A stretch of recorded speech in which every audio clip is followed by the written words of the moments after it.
Hello and welcome to another episode of the Chrissie Mayr podcast. We are on iTunes, YouTube, Spotify, and SoundCloud. And if you're listening to us on iTunes right now, please leave us a 5-star review.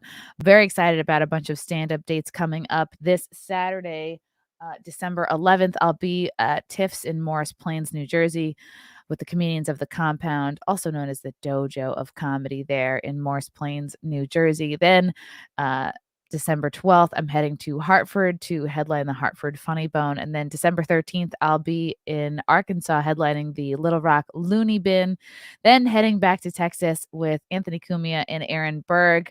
We're going to be performing at the Hyenas there in Dallas for 2 nights, 15th and 16th, and then doing a bunch of appearances at the Blaze. It's going to be great. And then I'm recording my first album on Thursday, January 6th at Governor's in Levittown, Long Island. So excited to do that. Want to see you at the shows. And then I've got a bunch of dates after the 6th, but like you can see scrolling down there, Albany, Danbury, Connecticut, Savannah, Georgia, Tampa, Florida. Always adding new dates. Go to my website, chrissiemayr.com, for details and tickets. I also have a bunch of fun merch. I've started collaborating with Silk City Hot Sauce. This is my own hot sauce, guys. How exciting. It's called Nightmare. It's a green verde sauce. Great on eggs. Great on everything. Go to levinskystopshelf.com. They're usually $10, but if you use the promo code CMP, you get a couple bucks off. Why not? Super delish. If you're a hot sauce person, you will love this. Also, I have fun t-shirts for sale at TeePublic. This one is perfect for Christmas. It says, have yourself a Mayor Chrissiemas. As you can see, I love the puns. And if you're a little bit more feeling the patriot vibe, get this Make America Great Again. And that mayor may not be my real body. Get the shirt and figure it out. Awesome, guys. This is fun. I'm so excited for this special. I'm even more excited for our next guest. I've wanted to snag him for a long time, so I'm so thrilled that he's here. He is the host of Will and Amala Live on PragerU. He's also the author of How to Win Friends and Influence Enemies, which is a national bestseller. So excited to have him here with me today. Will Witt, how are you? I'm good. How are you doing? Thanks for having me on. I'm doing great. I was like, I'm so sorry because my back lights are not working. So it's I'm trying to like just bring it with more makeup and distract from my technical difficulties. No, don't worry. I'm supposed to be in a better studio for these kinds of things, but it's under construction right now, so I'm in this horrible dinky office. So Yeah, this office everyone has to looks deal with like that too. the office setting you're in right now. It looks like you're about to fire us all from a Zoom call. Yeah, I need you all to come into my office and discuss something real quick. Did you hear about that? The guy, like he fired like 900 people from a Zoom call. I forget what company, but I just was like, I and heard that. then he had Yep. a bunch of executives leave because they it turns out they didn't like how he did business. Surprise, surprise. Yeah, what a terrible thing. Well, have you kind of always been in the political commentary world, or did you used to work in corporate America? Like, what was your journey like to now, being on PragerU? Yeah, I was definitely not in the political world before. I guess I was more in the idiot world before and partying, and those are kind of the things that I cared about. And I was also on the left, and I was in the atheist world, and those were the things that I really prioritized in my life. And then I went to college at CU Boulder back in Colorado, which we called the People's Republic of Boulder because it's just a wild place to be. And everything changed when I went to CU Boulder and saw just how terrible they were to anyone with a different point of view. I mean, I was, even being a liberal, when I was going into my sociology classes, which were useless classes, the TA is talking about white privilege and how terrible white people are and black people are oppressed and all these things. And I was like, this doesn't make much sense. I don't feel like I'm oppressing any black people, right? Even someone who felt like I was on the left But and had you heard these are. things that people were talking Yeah, about. Yeah, exactly. And I'm like, just by what is going living. on with this? Mhm. Just by breathing. And that didn't make much sense to me. And so after that, I started questioning a lot of things and eventually started doing a lot of research and getting very involved. And I found out about PragerU through all I was doing. And I decided to make a video for them on my campus where I went and asked women what they thought about the wage gap and sent it to PragerU, edited the video. They loved it and they ended up giving me a job. So after 2 years of college, dropped out of school, moved to Los Wow. Angeles from Colorado. And so that was about 4 years ago from now. Wow, good for you. And so what year was this that you were noticing on campus just the intolerance of different opinions? So that was 2016. That was when Trump was running for the first time. And I mean, sure, when I went, I remember going to campus on the day that Trump won. And I mean, there's kids in like prayer circles.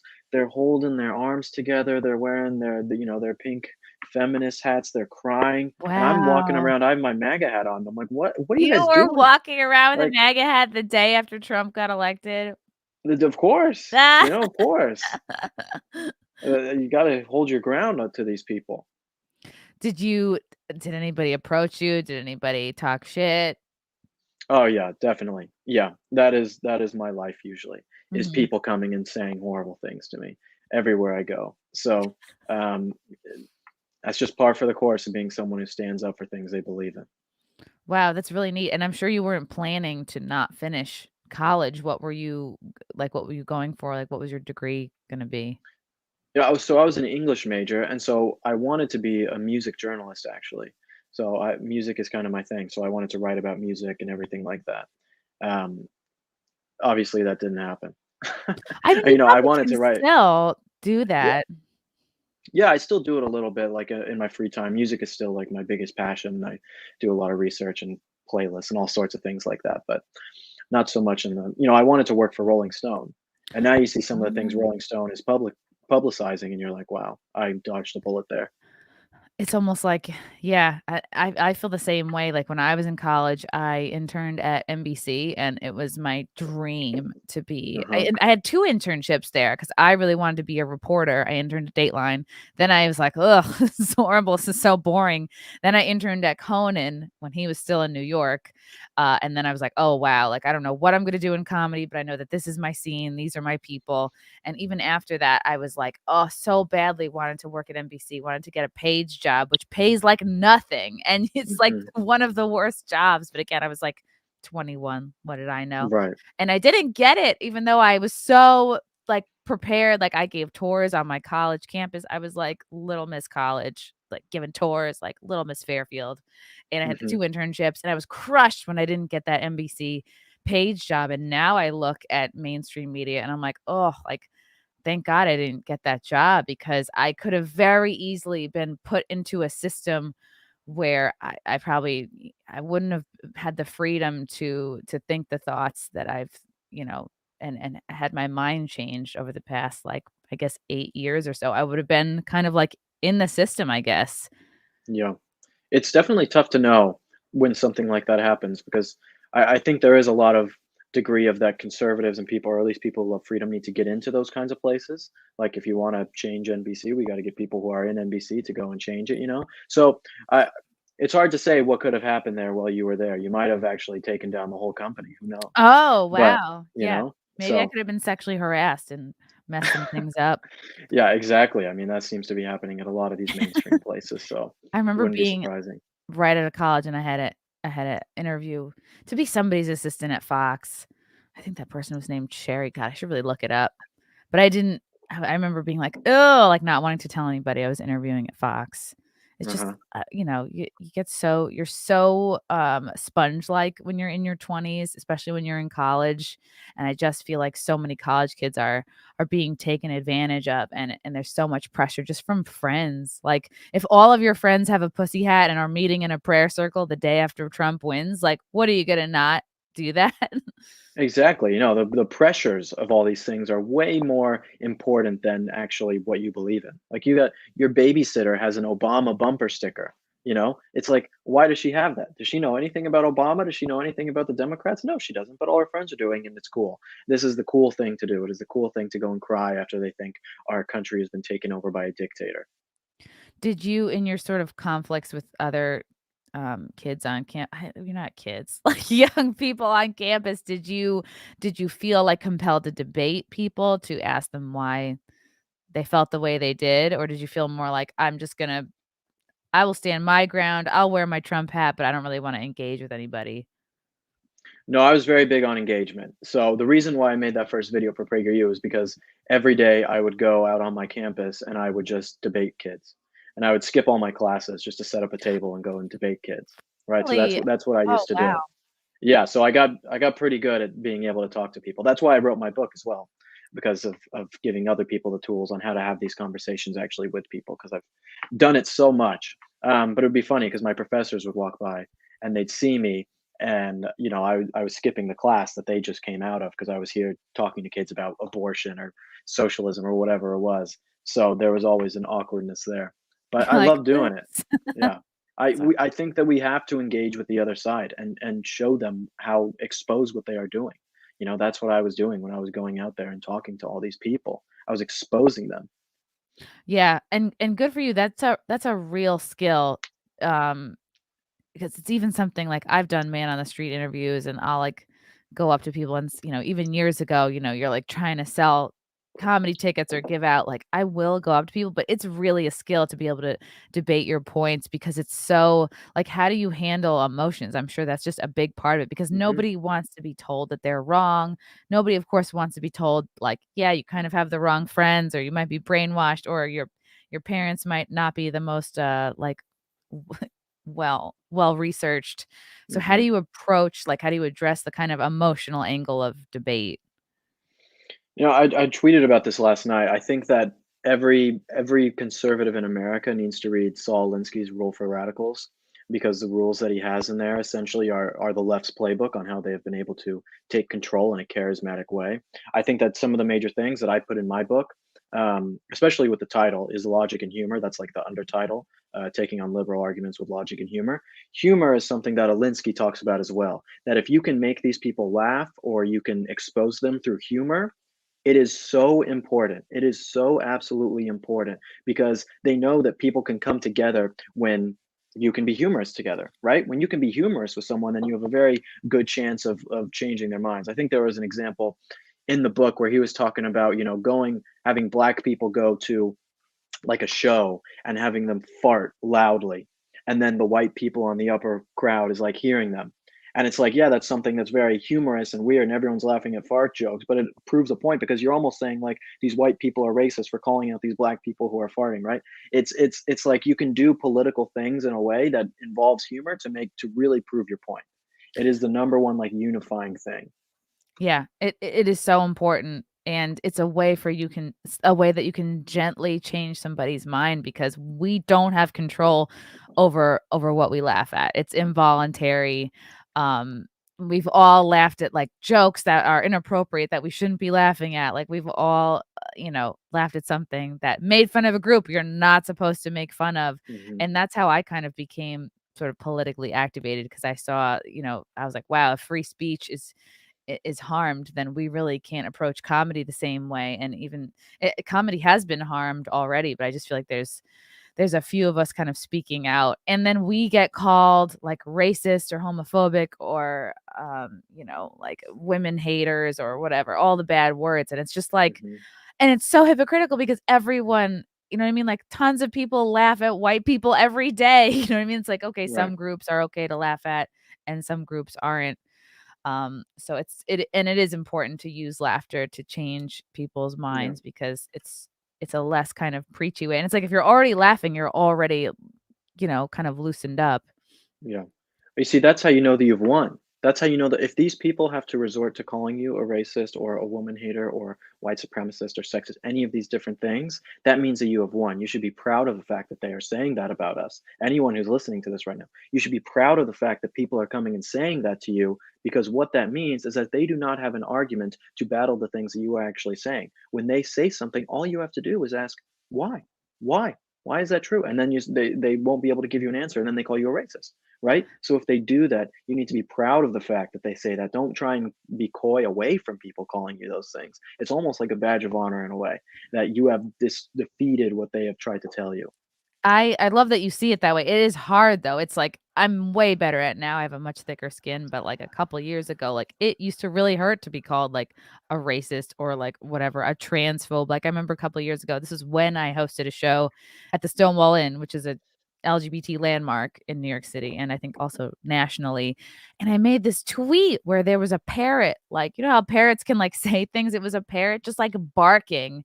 And I made this tweet like, oh, this parrot is just like transitioning or something to a dog, like the lamest, corniest joke. And then I have people being, oh, you're not an ally. You're a whack ally. Like, you don't deserve to host a show at this place. And like, the longer this goes on, you're like, oh, these people were so jealous. Like, they didn't deem me like gay enough to be working in this space. And it's like, look, I've drunkenly made out with a lot of women. All right. Let me and also, who cares? It's like I was constantly scouting for LGBT talent, whatever. And I didn't really, it's weird that's when I noticed like the segregation kind of weirdly creeping in. And I just want to know, like, how did you get a thick skin and take people's insults as a badge of honor?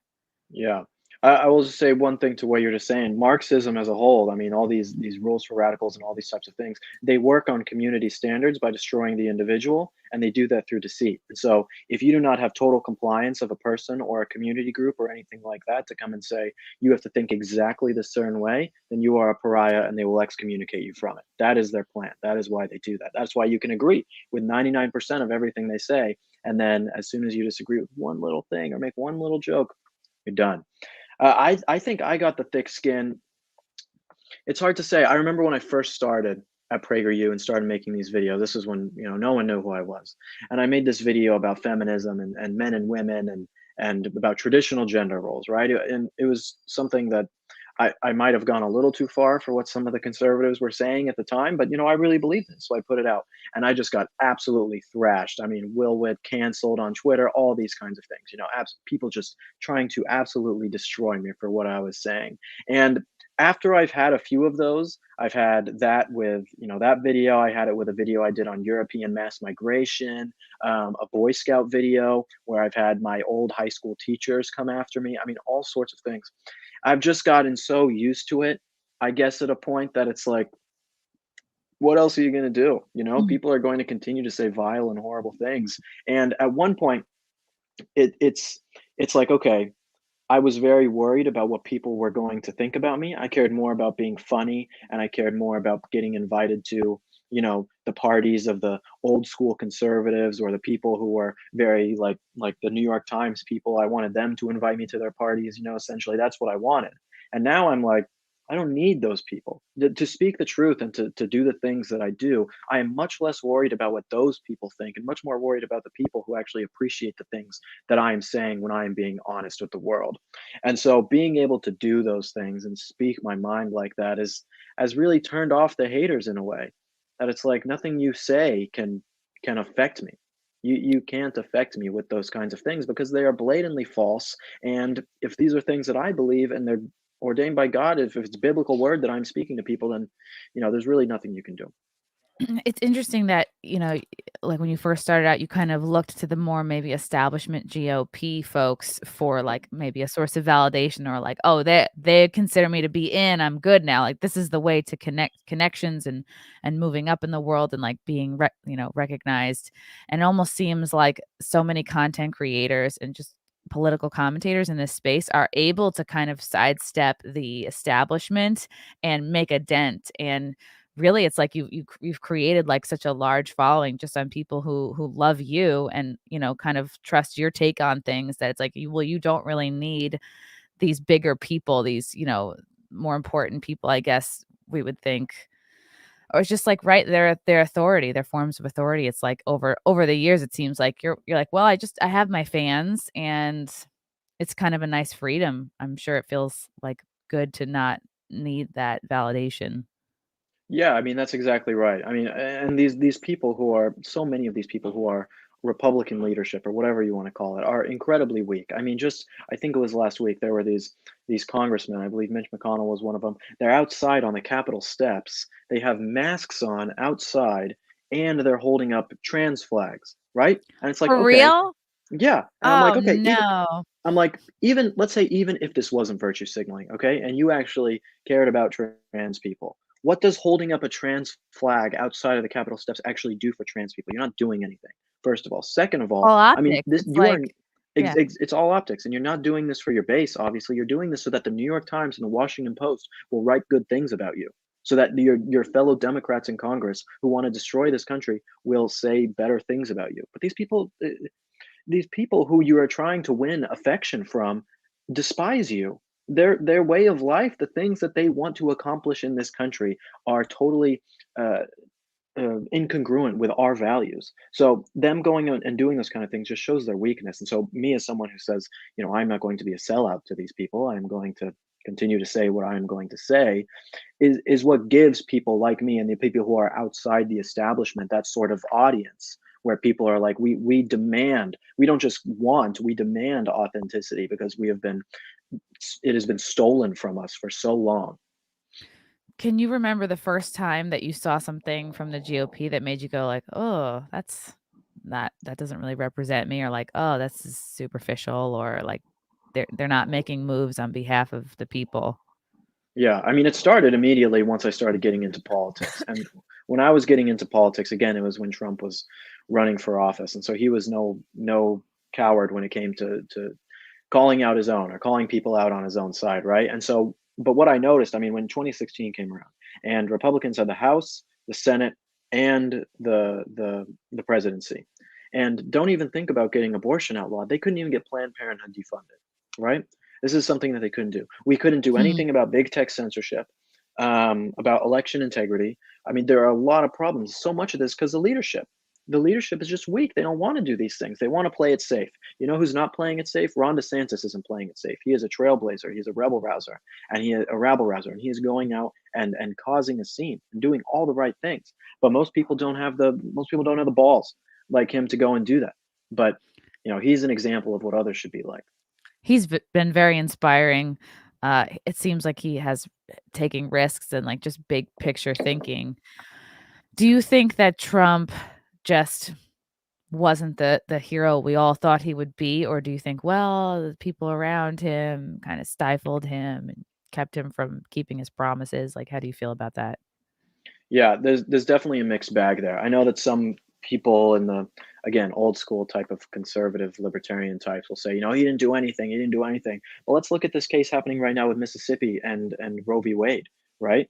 Trump appointed these judges. Trump appointed conservative judges all across the country. People want to say Trump didn't do anything or what Trump is doing isn't actually good for the people. Imagine if Hillary Clinton was president and would have put 3 new left-wing judges. We would have lost our Second Amendment by now, right? So Trump being able to do something like that already is a huge win for Donald Trump. I do think there are things that he could have done better. I think that he probably could have been stronger on some things. And we know Trump. We know he likes the press and these kinds of things. He likes the publicity. That we know that, right? But I wish that he would have focused less on those kinds of things and more focused on some of the policies that the American people really wanted. More on immigration, more on big tech censorship, more on election integrity. Well, he still could, things like that nature. But it's hard to say, to have a real inside look. I am not in Washington, D.C. I'm in Los Angeles, and I'm not super involved with the lobbying groups in the swamp and those kinds of things to know what he was up against. But from what I've seen and from meeting him and talking with his family and other people who are around, I mean, there seems to be no doubt in my mind that that man was genuine and the things that he was doing was for America. Yeah, I'm surprised he really didn't see the big tech censorship coming. Like, he must have known from day one how much everyone hated him, how much the swamp hated him. Everyone in the establishment just still to this day can't get over that he won. So it's like I wish he could have thought, or maybe he did think it's like, yeah, they're gonna ban me the first chance they get, or if he just didn't think it would happen. He just thought, I'm the president. They can't do that. Yeah. I don't know. I don't know exactly what he was thinking in that moment, but what I do know is that he had 4 years to do something about big tech censorship. I mean, they took meetings in the House, in Congress, with Mark Zuckerberg and Jack Dorsey and all these guys, and basically all the Republican leadership said, "We're not going to do anything about this." Google is one of the biggest lobbying firms in America. Okay, they're giving money to both Republicans and Democrats, and Republicans are coming out and saying, "Listen, we support the First Amendment. We're constitutionalists, right?" And then they're taking money from Google. PragerU, who I work for, is suing Google for restricting our videos or suing YouTube for restricting our Wow. videos, right? And it's like your values don't align. How are you taking money from the enemy? Why are you taking money from the enemy? You can't say that you represent me when you are taking money from people who want to radically change this country and destroy voices like mine. How did you guys first learn that YouTube was thwarting your reach, or I guess were you being shadow banned, or just So the it's, yeah, reach was restricted. limited? Okay. So so restricted is a different term. So restricted essentially means that our videos aren't allowed in certain places. They're like age restricted. And so they say that many of our videos are pornographic or extremist or violent, these kinds of things, right? And so then and it's like we have videos with like Alan Dershowitz, or Yeah. videos on history about like the Vietnam War. Apparently that's very pornographic. And what essentially this means is that places like school, public libraries, places that have any sort of public Wi-Fi, you will not be able to watch PragerU videos on YouTube, which Which is is, scary because you're trying to yeah. reach the young people. You're trying to reach the people in college, in high school that are being bombarded with propaganda. I mean, that's exactly right. We are trying to reach young people and they are restricting the video so that a kid looking up school homework, maybe wants to know about the Korean War and he goes to look and that video won't come up from PragerU, but oh wait, there's a Vox video on the Korean War. Shouldn't that be age restricted too? Oh no, that one's not restricted. Or videos on the Ten Commandments. Oh, kids can go look up those videos, but the video on the Ten Commandments about do not murder that we have was restricted. So Wow. it is a total double standard with these people and these big tech entities, these overlords, the oligarchy. They want to have their cake and eat it too. They want to act like they are a publishing tool with editorial control, but then they also want to say that they are a public forum open to all. And it doesn't work that way. You can't have it both ways. Yeah, is PragerU interested in perhaps, like, going the way of Daily Wire where they wanna, like, create films or shows or, like, are they interested in expanding out, their I guess, their reach or their content at all? Yeah, so I mean, I have a show. I do a daily show with Amala, and then I've been doing Man on the Street stuff. And then we have a few like monthly shows, things like that. We have like our book club show with Michael Knowles. We used to have Candace show, which just kind of moved into some different things. So, and then Dennis's fireside chat as well, among some other content. And now we have our stories of us, which kind of highlights stories of people who have transformed their lives through whether it was freedom or conservatism, religion, whatever it is. So we have a few different types of shows that we are doing now on PragerU, and it's been really cool to expand. But as a digital media company, we're very focused on our social media side, which is including YouTube. And so the fact that our videos get restricted there, and it's not just our 5-minute videos, it's other videos of ours that get restricted. Some of my videos have been restricted on the platform. So it's all encompassing. Yeah. How did you team up with Amala? How did you guys meet? So Amala was just essentially just a young girl on TikTok who was a radical leftist her entire life. I talked about me being a leftist, but I was more just kind of like I was a Democrat and I definitely thought I was on the left. Obama was pretty cool, but I was just partying and doing stupid stuff. That was like my life. She worked for the left.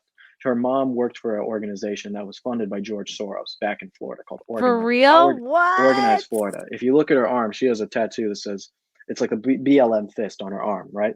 So this girl was in deep. Wow. And she just started someday, I'll give you a short story. She started questioning things that were at this organization she was working for, and they basically told her like you can't ask those questions.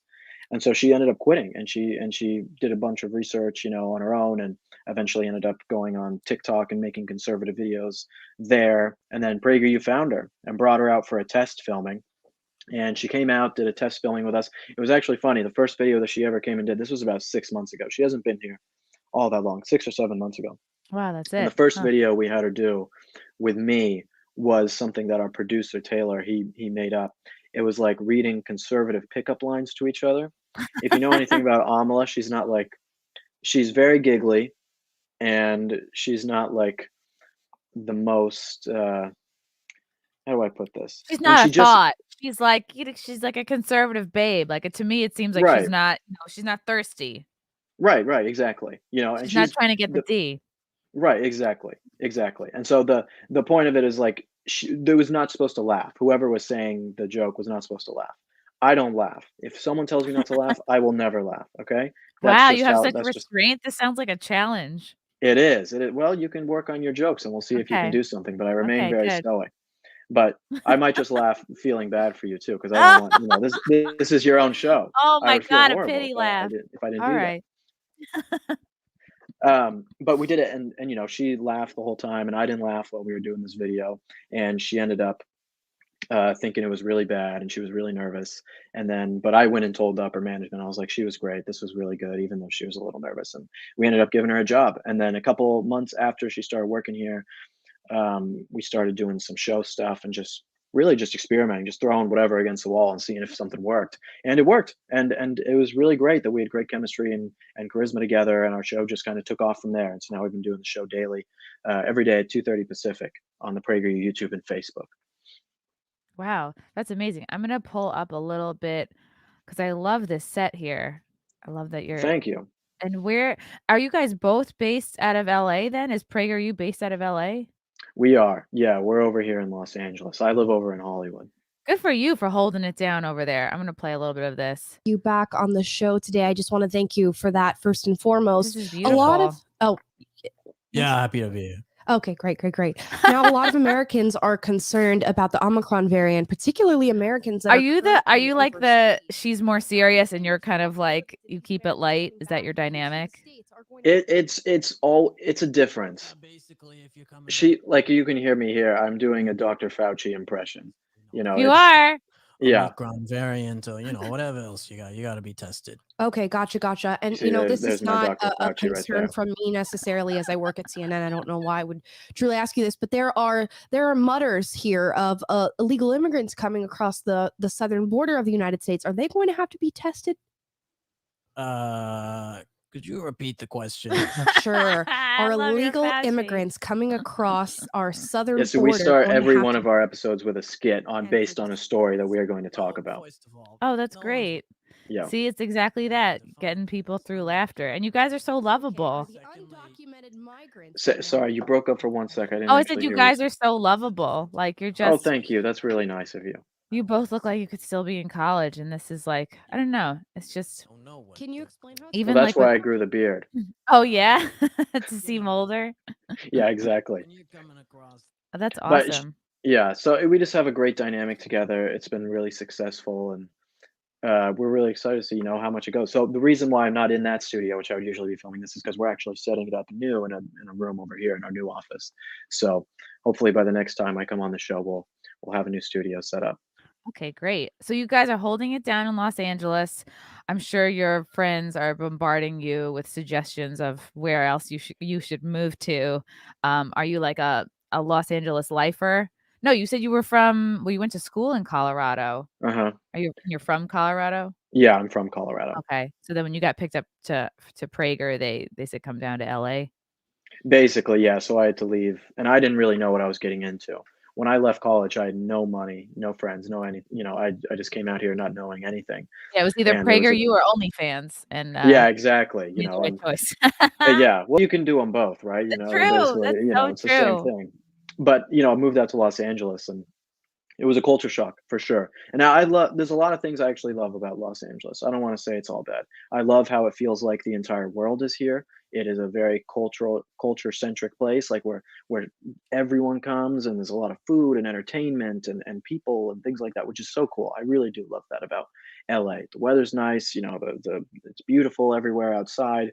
It's a great place to be for that. But the politics, the cost of living, the homelessness, I mean, there are so many problems here that make it, and also just not even that, just the entertainment industry. I hate a lot of these people. So I don't necessarily like living here. I would definitely move. The reason why I'm here is because of PragerU. If it wasn't for PragerU, I would leave LA, tomorrow and get out of here. Do you think PragerU is thinking about maybe setting up, maybe depending on how the mandates go or progress, that they would possibly set up shop somewhere else more friendly? We've definitely thought about it. It's something that is a little out of my pay grade to know about what they're going to do. Mhm. I'm just the face. They're the man. So I don't know exactly what is going to happen, but we can hope. Yeah, it's scary. Like I feel you because I live in New York, like born and raised New Yorker. I've Mhm. been going back and forth like into the city. I don't live in the city. I haven't for a couple of years. Like I was in Brooklyn, Queens, whatever. Now I'm Okay. in Westchester, and Got it. it's pretty scary. Although like I'm able to go in every Monday, do my compound media show. Like I know what places to go to that aren't going to check papers, and part of me does sort of like grieve the loss of like not like I would want to just go to a Broadway show now or like not like I need to hit up a fancy restaurant. Like yesterday I was like, "Whoa, I got in and out of a bagel shop and nobody checked, and they have these scary signs like masked and you got to have your Vax card." So I just like went in because I heard they have really good bagels. Nobody said anything. And that was like, and then I'm like, this is sad that this is a victory, like that I was able to get a bagel. I know. So, and I do kind of miss like not being able to go to a nice restaurant. But then I'm like, all right, I'm saving money. And then I just think, well, how long are we going to go on like this? Is, our cities like LA and New York City just a testing ground for this? Yeah, I think that it's going to get worse. I hear conflicting things from other people, but the Prime Minister of New Zealand just came out and said this is never going to end. I mean, they're coming out today saying that there's going to need to be, in Israel, they came out and said there needs to be 7 boosters until life can go back to normal. I mean, it has gotten so insane with people, and people will continually bend over backwards for it. So I think it will get worse. I mean, Austria now in Europe now has mandatory vaccinations by February 1st. You have to be vaccinated, or you could potentially go to jail or face serious fines. Germany is locking down the unvaccinated. Even though Germany has 70% vaccinated and they have the highest cases ever, they are locking down the unvaccinated in their country. So I only see these things getting worse from here. And people talking, like you were just talking about New York and all these things. People ask me, they're like, why are you always talking about the COVID stuff? I spend a lot of time on my social media and on my show talking about the COVID stuff. And it's like, because this is the most important thing.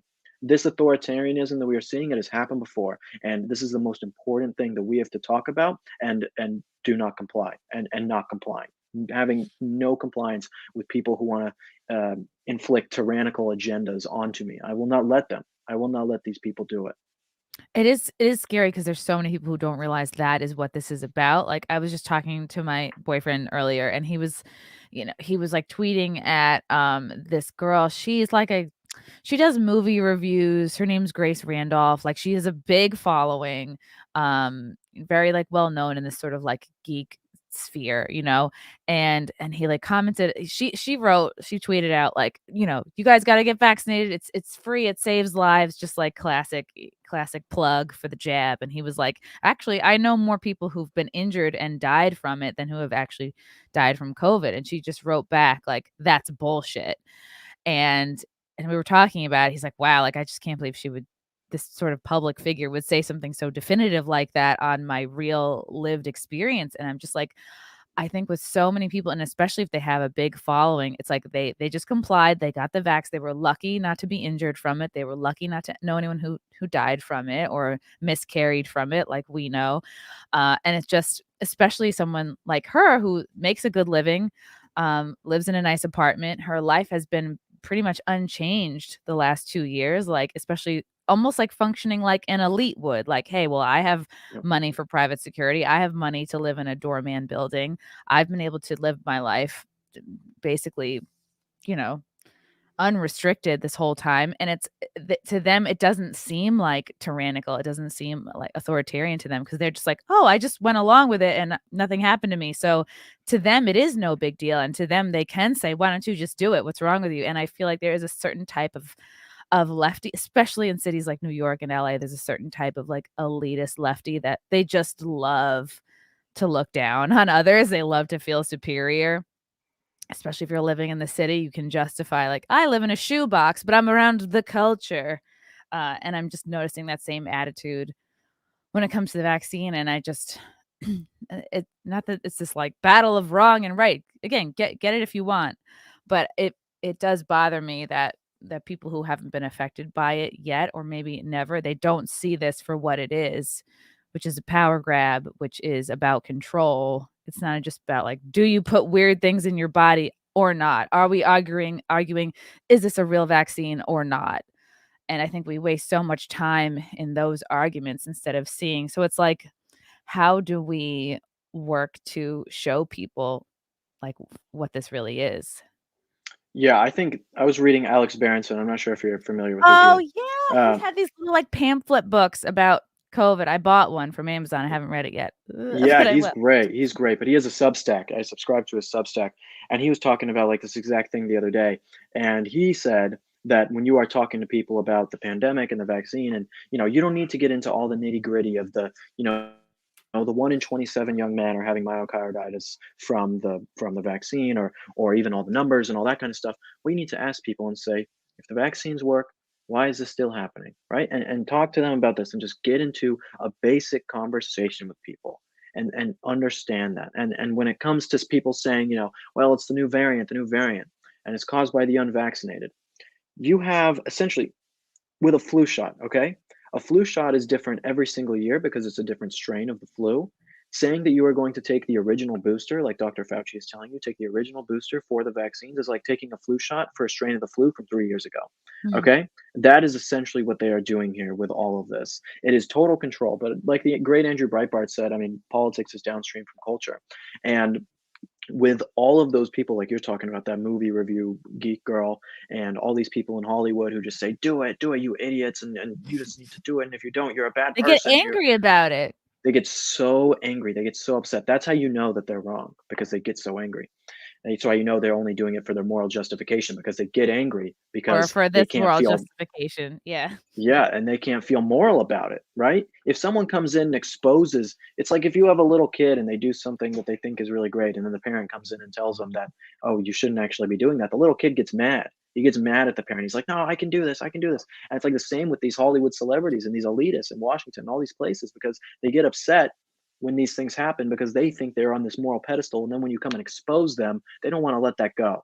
They don't want to admit that they were wrong. They don't want to admit that all of this is just about control, or the science is wrong, or giving it to 5 to 11-year-olds is wrong, even though they have a 99.99% chance of survival, even higher than that. These people have no accountability for their actions. I talk about this almost every day on my show, that the biggest problem in America today is that people have no accountability for their actions. This is why people love Jordan Peterson so much, because Jordan Peterson's entire mantra can basically be distilled down into 2 words: personal responsibility. That is what people are craving in their lives. And when they see so many people around the country who do not have personal responsibility and do not have to be held accountable for their actions, then they're basically like, we need something new. We need something new. That's why it's so divided. It's really sad. That's why Jordan Peterson is so loved. Like he was part of my changing my mind a couple of years ago. Like when that Same. his first, I have it over here. I haven't finished it yet. The 12 Rules? 12 Rules, like the original one, that Mhm. really changed my life. I remember I would just like listen to it in the tub and I'd be like, oh my God, like something so small, like keeping your room clean, or like make sure your own shit is settled before you before you judge somebody else. Mhm. It just blew my mind. And I'm like, yeah, he's like the daddy of personal responsibility. And he's somebody who's kind of helping to make it cool, which we need more of.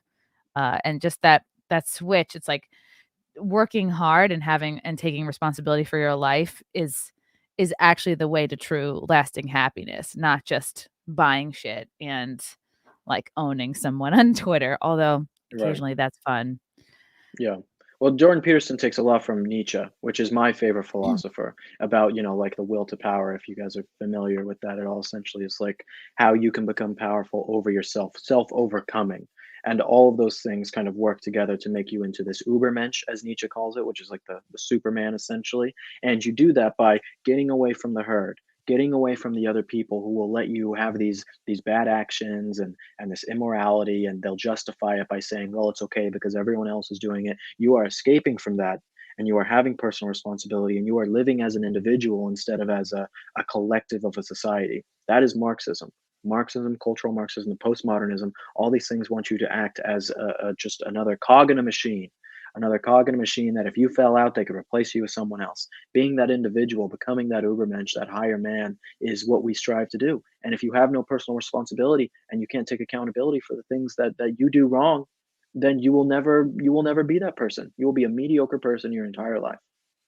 Yeah, and you'll just be reactive to everything Yeah. around you instead of planning and building and like conscious creation. It sounds like, one's understanding of Marxism is so key to understanding what's going on right now. Like if you understand that and that's the lens on which you look through everything, then you can sort of begin to wake up and go, oh, this isn't about being woke or politically correct or like evolving to be a more conscious, inclusive society, or all the other like bullshit buzzwords that they like to use. And you're like, because I think most people go, oh, Marxism, that's something else. That's something from history. That's not here and now. That's something for other countries. And I think the powers that be have done like a pretty good job framing everything that's happening through, oh, this is just, we're evolving. We're being inclusive. We're prioritizing equity. Hmm. Again, that's why you got to read the Saul Alinsky's 12 Rules for Life, because and all the other things. I mean, go back and look at the Frankfurt Scroll. Look at Edward Murrow back in the day. Look at Woodrow Wilson and his policies and things he was thinking about. I mean, you can go back and look through American history and you can find all the steps. Horkheimer, like all these people, like find out the steps of how these people actually instituted this into American life. It started with the universities, then with Alinsky, who was able to push it into entertainment and culture. I mean, it is truly insidious. And while the right was sleeping on the job and not worried about culture, they were worried about writing about how this policy is going to help with tax cuts, and they thought, it could just be distilled by some guy on AM radio. The left was taking over TV, they were taking over the universities, they were taking over everything during the Cultural Revolution. And because of that, we have lost all of these battles. And so this is like circling back to what I said at the beginning about the NBC thing. It's like, we want to win these battles, we got to get into these places. If someone asks you to come on a leftist show as a conservative and they are going to make fun of you on that show purposefully, go get made fun of on that show and expose them for their lies. Be well researched, be someone who knows what you're talking about, be well composed. Go into these places where the left dominates and destroy them and take them over and let them know that we're not playing around anymore. We are no longer going to be controlled by your Marxist tendencies. We want a free America. Yeah, absolutely. I almost feel like maybe conservatives were like, oh, well, we're above being influenced by culture and academia, so we'll just assume that everyone else will be sort of like above that. And it's like, no, like that stuff is so powerful. It's so like insidious. It's just it gets under your skin and it changes your mind. It really kind of runs your life for you sometimes. It's so easy to go through life unconscious. That is exactly right. Yeah, I mean, that's exactly right. Conservatives think like, oh, we just need to be these serious people and the facts Yeah. will win people over. It's just the facts. That's what we need to do. And it's like, that's not really the way that it always works. You got to have the facts and the emotion. I don't get it when conservatives are like, oh, all these leftists, all they do is use emotions. I'm like, yeah, they only use emotions, but it works. And I'm not saying to only use emotions, but you can use your facts with your emotions. That is how people connect to something. You want them And to connect to you. it's so basic and so human. So to ignore that is like really bad. This is a Right. super chat from Trinoculus. Will, what are your thoughts about the kingdom of God versus politics? Thank you, Trinoculus. And your dog is cute in your picture. Just Aw. want to say, I have a dog as well. So What I kind of love that. dog? I have Rocky. He's a lab mastiff mix. He's about 100 pounds. So That's he's like a massive. person. Yeah, no, he's a massive individual. So, but I love him. Anyway, so I was baptized this January, on January 16th of this year. Oh, It wow. was one of the best decisions I've ever made. And getting baptized is something that you realize is so important because it gives you a grounding for many of the politics that you have. Okay. What's so important for me about doing that, especially with what I do for work and going out and talking to people and spreading my messages and all that stuff, Were you is that atheist or were you just like, were I was you atheist my whole okay? life. I mean, when I was growing up, I was very atheist. I would go and tell people how stupid God was and all of that. Like that was my thing. Even though I wasn't a huge leftist, I was a huge atheist. But the values that you have in your politics stem from a biblical place, especially if you're a conservative. I mean, only if you're a conservative. If it's Marxism, then it comes from their new religious place. But all of the values that you have come from a biblical place. And so we talk about truth and we talk about absolutes all the time. The only way that there is an absolute truth is if there is a God. And so the reason why I'm able to spread the values that I spread is because I know that there is an absolute truth. And, maybe sometimes I am not spreading that absolute truth. I try my best to. We all sin and we all can be corrupted at times. And that is a real symptom of life. And it's very difficult. But with my kingdom, or will you phrase it as a kingdom of God, having that in my life, having God in my life has been the greatest thing, because it is where I get my strength from and where I know that the things that I am potentially saying are actually absolute, and there is no moral subjectivism to anything that I'm saying. What turned you around in particular to, wanting to follow God or wanting to work on that relationship? So I read, it was actually two things. One, I mean, it was reading the Constitution and the Declaration of Independence, and that you have inalienable rights given to you by your creator, endowed on you by your creator. No other country in the world has that. Okay, that is a uniquely American thing. And someone, when I was becoming a conservative, reading this and saying, wow, like that I love these founding fathers now that I've researched them, like that's actually very cool. But I still wasn't religious, but it like turned me on.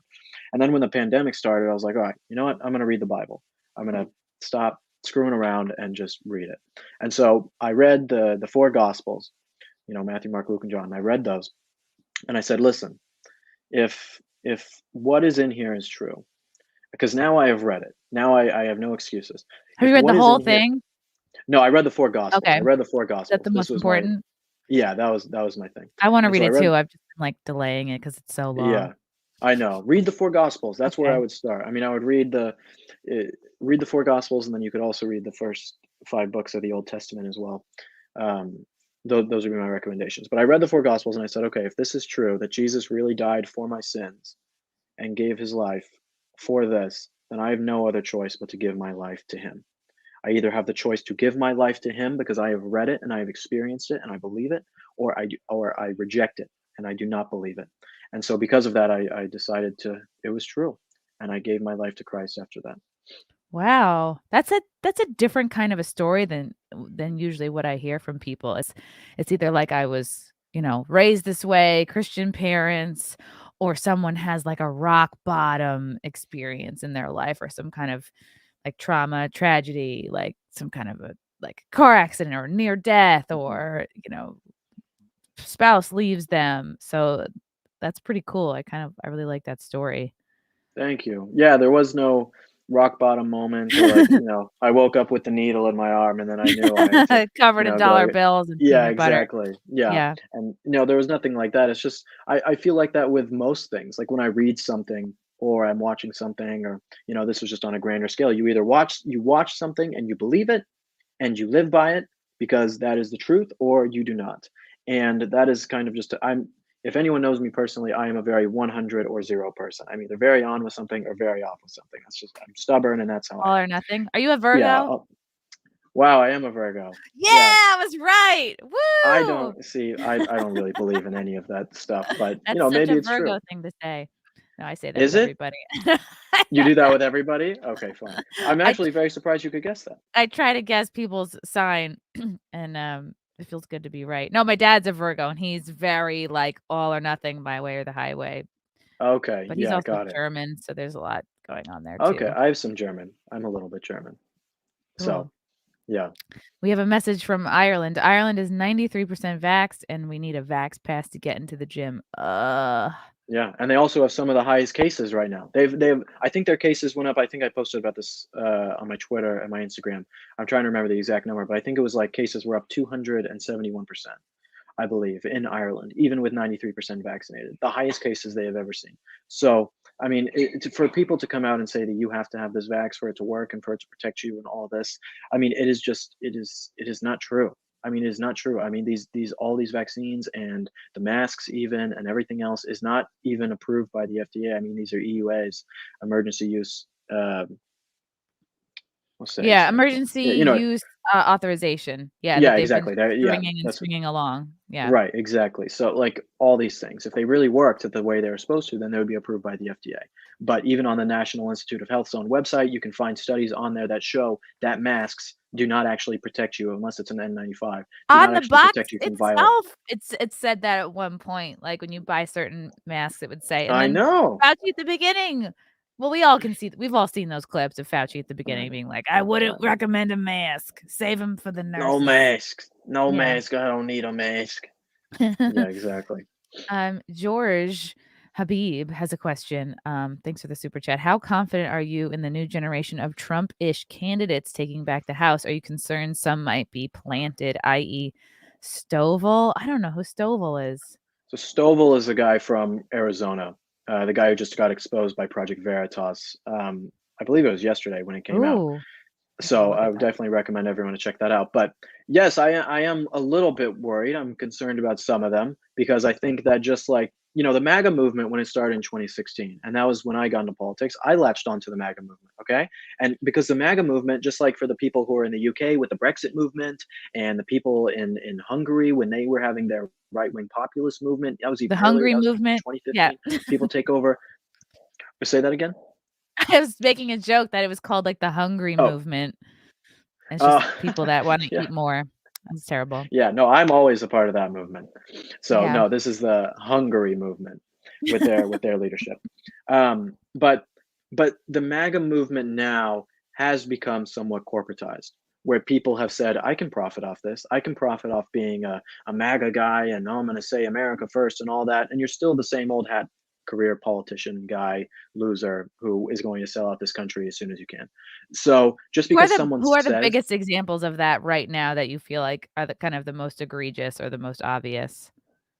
I mean, I would say this guy Stovall. I mean, he seems to be one of these types of people right now that have been exposed. I mean, the Kimberly Klacik types and things like that. Candace talks about. I mean, all these people are very good at raising money because they tap into something that I think a lot of the old school is not used to.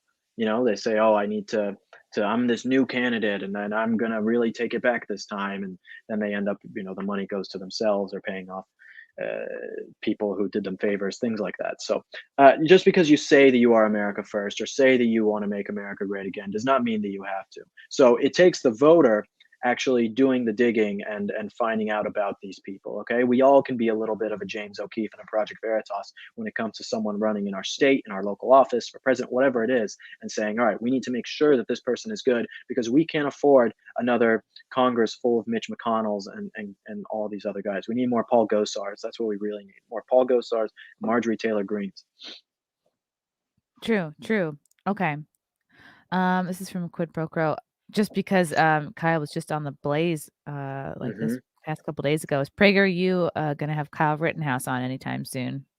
Yeah, so I'm in touch with his PR team to try and get him on my show. So hopefully that happens. Not exactly sure if it'll happen because he's really only been doing in-person interviews, and I don't think he's coming to LA, which is probably for the best. But you know, you yeah, might need a wig or something, or might like a bald cap and a fat suit or something. You know, I mean, he has to go around with security everywhere he goes.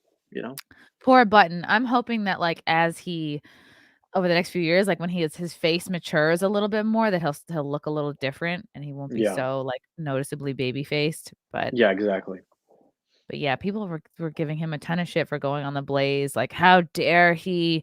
Oh, look at what was it? It was somebody from Barstool yesterday. Yeah, the Barstool guy. Yeah. It was like I think the @ was KFC Barstool, and he's like, "Oh, is there a bigger loser than Kyle Rittenhouse?" And he's just talking about how he wants to meet a girl with like boobs and a big butt. We all want that. Like, we all love boobs. And he's 18, whatever, 17, 18 years old. Right.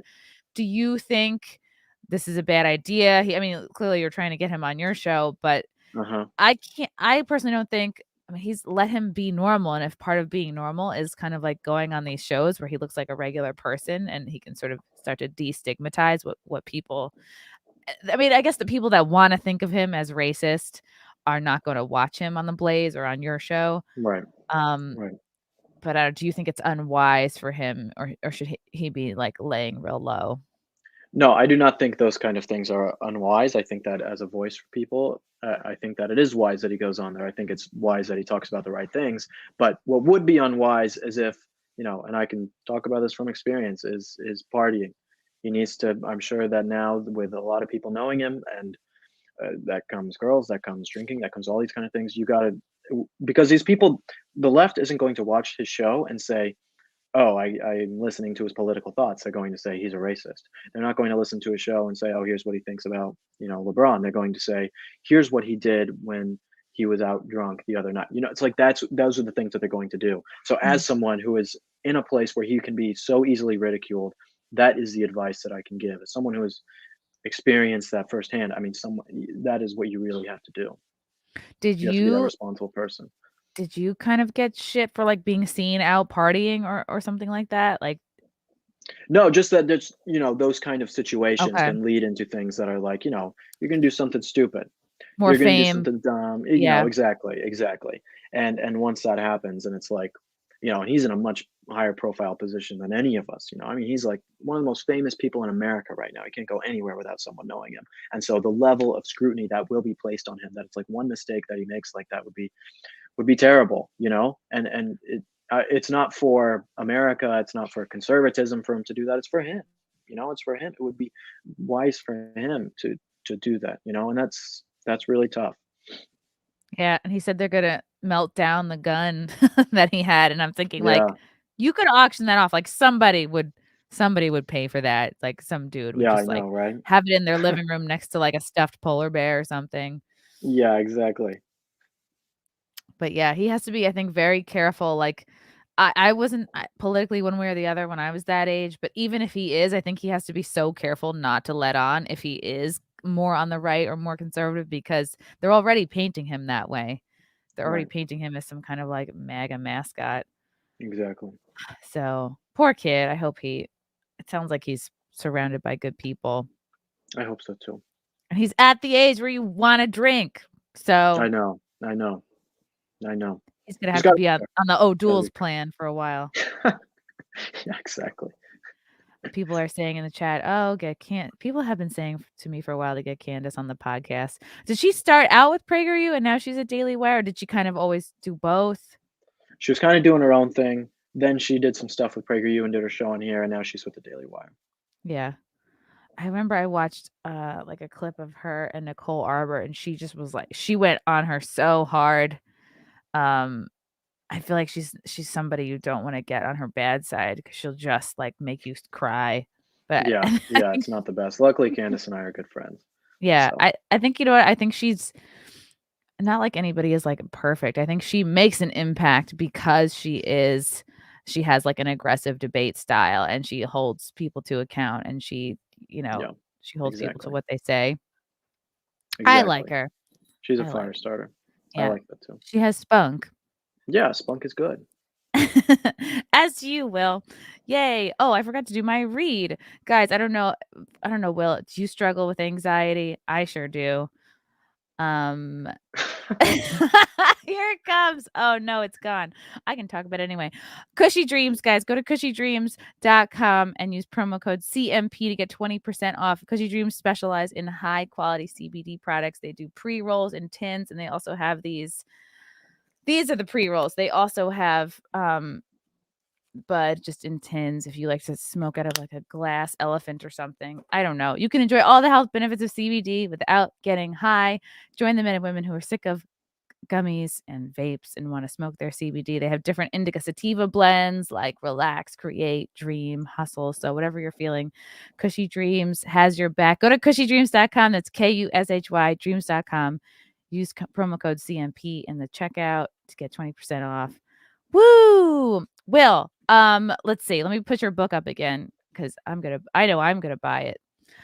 How to Win Thank you. Friends and Influence Enemies, Taking on Liberal Arguments with Logic and Humor. This looks good. This looks like kind of a guide for anybody that you can use maybe at work with friends and family, or even, you know, if you want to go onto Facebook, get back into Facebook and argue with people there.